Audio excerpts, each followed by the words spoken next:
Fréquence Évasion, la culture du Grand Sud. Sur Fréquence Évasion, nous allons découvrir ensemble, en compagnie de Christophe qui se trouve à côté de moi, nous allons parler des grottes des Demoiselles qui se trouvent à côté de Ganges. Christophe, bonjour. Bonjour. Alors pour commencer, est-ce que vous pourriez nous dire où se trouve la grotte des Demoiselles? Donc la grotte se trouve sur le massif du Thorac, sur le village de Saint-Mosile-de-Putois. Nous sommes à 6 km au sud de Ganges et à 35 km au nord de Montpellier. Qui a découvert cette grotte? Donc on a une grotte qui n'a pas de nom ou de date de découverte, mais on a une première visite qui remonte à 1780. C'est le notaire Longeon et Marcel Vivetière qui sont descendus pour faire une première visite. Il n'a laissé qu'un simple écrit, une lettre à son fils qui a été curé du village de Saint-Mosile-de-Putois. La véritable description remonte s'est effectuée un siècle plus tard, en 1883, par le célèbre spéléologue français Édouard Alfred Martel. Alors pourquoi cette grotte s'appelle grotte des Demoiselles? Ah, alors ça c'est une légende. C'est une personne, un berger qui serait descendu attiré dans le centre de cette grotte et qui aurait vu des fées qui dansaient dans la grotte. Alors comment s'est formée cette grotte des Demoiselles? La grotte des Demoiselles s'est formée dans un massif calcaire qui est le plateau du Thorac. Elle aurait été formée par une rivière souterraine à l'origine, sans doute le Rietor souterrain. C'est un dédale de partie supérieure, dédale de petites salles qui vont déboucher par le haut sur une très très grande salle qui est la cathédrale souterraine. La particularité de la grotte, c'est qu'on a un très très gros travail, une grotte qui est très très chargée, voire surchargée en concrétion. Au niveau volume, on va trouver beaucoup plus grand. Par contre, au niveau travail de l'eau, au niveau richesse, je crois qu'on peut difficilement faire mieux. Est-ce qu'on a une idée comment l'eau a pu creuser cette grotte? Mais c'est-à-dire que oui, c'est un phénomène d'une rivière souterraine qui va monter par temps de crue et qui va travailler, on va dire, par érosion tourbillonnaire en transportant tout ce qu'elle trouve sur son passage, des galets, etc., qui vont aller taper les parois pour enlever des petites particules et continuer en tournant à creuser, à éroder la salle. Alors vous appelez ça un horst. Alors que veut dire ce mot en langage géologique? Alors le horst, en fait, c'est une pression qui s'est faite au niveau du massif, qui a une compression entre les Alpes et les Pyrénées qui ont fait remonter tout le massif. Et donc d'un côté on a le massif qui va être le horst, et en bas on a le graben qui est toute la plaine qui se trouve en dessous, qui est le massif d'effondrement, on va dire en gros. Alors vous parlez de cavernes mystérieuses. Qu'entendez-vous par cavernes mystérieuses? On va dire qu'on a une visite qui prend un petit train, 2 minutes 30 de funiculaire si vous voulez. Ensuite on va rentrer dans les parties supérieures pour faire 1,5 km de visite à pied entre les parties supérieures et la grande salle et reprendre le petit train pour sortir. Voilà en gros ce qu'est la visite. Au niveau du massif ou de la cavité en elle-même, on va dire qu'on visite à peu près 2-3 dixièmes de la partie connue. Donc c'est ce qu'on appelle les cavernes mystérieuses. Alors il y a aussi des points forts à visiter dans cette grotte. Est-ce que vous pourriez nous parler des spécificités de cette grotte? Oui, je vous disais tout à l'heure, la spécificité de la grotte, c'est surtout une grande salle avec d'énormes coulées et d'énormes draperies à l'intérieur.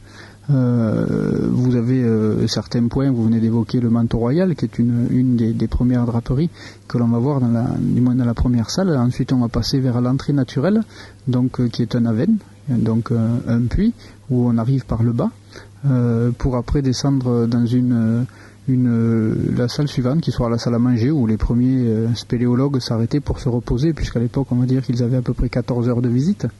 Aujourd'hui, la visite se résume en 1 heure. Elle est beaucoup plus facile parce qu'une grotte qui est très très très bien aménagée pour le tourisme, puisque même les fauteuils roulants peuvent accéder du moins à la grande salle, à la cathédrale.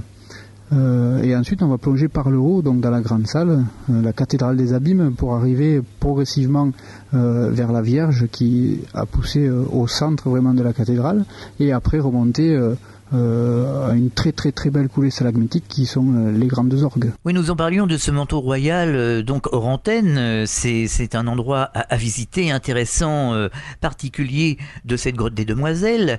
Les points forts aussi, les grandes découvertes se situent dans les années 60-70. Est-ce que vous pourriez nous parler justement de cette époque, de cette découverte et des deux personnages qui sont un peu à l'origine de ces découvertes à l'intérieur de la grotte des Demoiselles? Ça, ce sont les visites spéléologiques, si vous voulez, les dernières découvertes qui ont été faites dans les années 70 par notamment le XUM à l'époque, qui était descendu pour travailler pas mal au fond. Ils ont surtout travaillé sur le nouveau réseau, si vous voulez, un réseau de dédales très labyrinthique, où ils ont fait une topographie notamment, une topographie qui est relativement difficile à déchiffrer si on ne va pas au fond pour la suivre. Quelles sont ces différentes salles? En fait, c'est un réseau labyrinthique de salles superposées les unes aux autres et enchevêtrées les unes dans les autres, avec un dédale de bloc. On est dans un énorme éboulis, en fait, une grosse trémie où on passe de chatière en chatière pour aller vers des petites salles et des petits puits. Alors aujourd'hui, que viennent chercher les touristes? Qu'est-ce qui fait l'attrait de cette grotte des Demoiselles? La beauté du lieu, ne serait-ce que le lieu extérieur, d'une part. Vous pouvez vous rendre compte, on est aujourd'hui assis en pleine terrasse, sous un très beau soleil, on est à l'abri, c'est une terrasse ombragée que l'on vient de revégétaliser, puisqu'on a fait, les 4 dernières années, on vient de faire des gros travaux d'accès pour le tourisme, notamment au niveau de ce superbe pavillon d'accueil. Et ensuite, après, une cavité qui est quand même une des 4 plus belles grottes de France. Est-ce qu'il y a eu des recherches qui ont été faites au point de vue archéologique autour de la grotte? Quelques recherches ont été faites dans la cavité en elle-même, puisque en 1931 a été retrouvé un squelette complet plus un crâne d'ours, d'Ursus pelleus. L'Ursus est déposé à la faculté de sciences à Montpellier. On en a une photographie, du squelette dans la première salle, et on a la maquette reconstituée de l'ours à l'échelle 1 dans le tunnel. Est-ce qu'il y a des éléments historiques sur la grotte des Demoiselles, par exemple du temps des Camisards? Au niveau historique, vous avez d'ici, si on se reculait de quelques mètres, vous verriez en falaise la grotte des Camisards, qui est une vue d'observation pendant les guerres de religion sur tout le mouvement de troupes dans la plaine, que ce soit les dragons du roi ou les sans-culottes. Comment se passe la visite de la grotte? C'est une visite qui est relativement agréable, qui se passe relativement bien, puisqu'on a aussi des cars de 3e âge qui viennent visiter la grotte. La visite, c'est vrai que c'est toujours impressionnant quand on vous dit qu'il y a 561 marches, et donc 1,5 km de visite, mais ce sont des marches successives avec des paliers, si vous voulez, où on va s'arrêter, où on aura des commentaires de guides, et donc en principe ça se passe relativement bien, puisque je vous disais aussi que l'on peut accéder en fauteuil roulant, du moins à la cathédrale. Alors pour terminer, vous allez nous donner quelques informations pratiques sur les ouvertures de la grotte des Demoiselles. Alors pour les heures d'ouverture, on a des nouveaux horaires qui viennent d'être mis en place depuis cette année. Donc d'octobre à mars, nous avons 5 visites par jour. Une visite à 10h, 11h, 14h, 15h15 et 16h30. Je dis bien d'octobre à mars. Ensuite, avril, mai, juin, septembre, nous avons 10 visites par jour, c'est-à-dire 10h, 11h, 12h, 13h30, 14h, 14h30, 15h. 15h30, 16h30, 17h30 et ensuite nous sommes en départ continu juillet-août et nous sommes ouverts avec la première visite à 9h45 jusqu'à la dernière visite à 18h. Auriez-vous un message particulier à faire passer aux auditeurs de Fréquence Évasion pour les inciter à venir visiter cette grotte des Demoiselles? Comme je vous l'ai dit tout à l'heure, on a une des plus belles grottes de France, une des 4 plus belles grottes de France.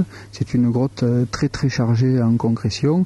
Il fait 14 degrés toute l'année, donc il fait chaud l'hiver et frais l'été. C'est relativement agréable. C'est une grotte qui est relativement sèche contrairement aux autres grottes. Donc on n'est pas vraiment en milieu humide, ce qui est assez étonnant quand on recherche une cavité et ce qui est perçu ou ce qui interroge surtout les personnes ici, c'est ce manque d'eau que l'on a dans la grotte, qui est simple puisqu'on a une voûte qui ne fait que 4 à 10 mètres d'épaisseur, donc nous n'avons pas de retenue d'eau au niveau de la voûte, et même s'il arrive à pleuvoir un petit peu au mois de juillet ou au mois d'août, eh bien ce sont nos amis les géants verts, les arbres qui pompent et qui se servent pour en profiter un petit peu. Alors vous organisez pour les scientifiques des réunions, des conférences, des congrès. Il y a eu un congrès qui vient d'être organisé justement. Là c'est un congrès de géologie international, donc ce matin nous avions de grands géologues du BRGM et d'autres pays donc, qui sont venus nous rendre visite. On est placé ici sur la faille des Cévennes. Donc la falaise est remontée quand il y a eu les pressions pyrénéo-alpines. Et donc le massif étant remonté, on est allé faire un tour, voir un petit peu tout ce qui est formation du massif au niveau de la faille des Cévennes qui se trouve au bout de la plateforme, puisque en montant dans le funiculaire, nous enjambons cette faille des Cévennes et le miroir de faille. Et puis au niveau de la particularité de la cavité, c'est qu'on a ici un réseau annexe, c'est-à-dire une grande salle qui permet, on va dire, de réguler le débit d'une rivière souterraine en crue, rivière que l'on ne connaît plus actuellement, puisque le massif est remonté et on a une section de galerie. On n'a pas la suite logique de la cavité, on l'a perdue. C'est d'ailleurs notre but, c'est de retrouver cette suite logique au niveau spéléologique. Et donc ils sont venus voir et regarder notamment au niveau de la cheminée centrale la formation de cette cheminée, entre autres. Alors vous avez une adresse, un numéro de téléphone pour que les auditeurs se mettent en rapport avec vous et qu'ils obtiennent les renseignements nécessaires et venir vous voir ici à la grotte des Demoiselles, découvrir ce magnifique paysage et cette grotte très particulière. Donc l'adresse c'est la grotte des Demoiselles à Saint-Mauzille-de-Putois, donc 34 190 Saint-Mauzille-de-Putois. Le numéro de téléphone c'est 04 67 73 70 02. Nous sommes donc au nord de Montpellier, à 35 km nord de Montpellier, direction Ganges. Nous sommes au sud du Quélard, donc par l'autoroute A75 sortie le Quélard, direction Ganges. Et nous sommes au nord-ouest de Nîmes, à 60 km de Nîmes à peu près, direction le Vigan. Eh bien Christophe, merci de nous avoir parlé de cette grotte des Demoiselles. À bientôt sur Fréquence Évasion. Au revoir. Merci à vous, bonne journée. Fréquence Évasion.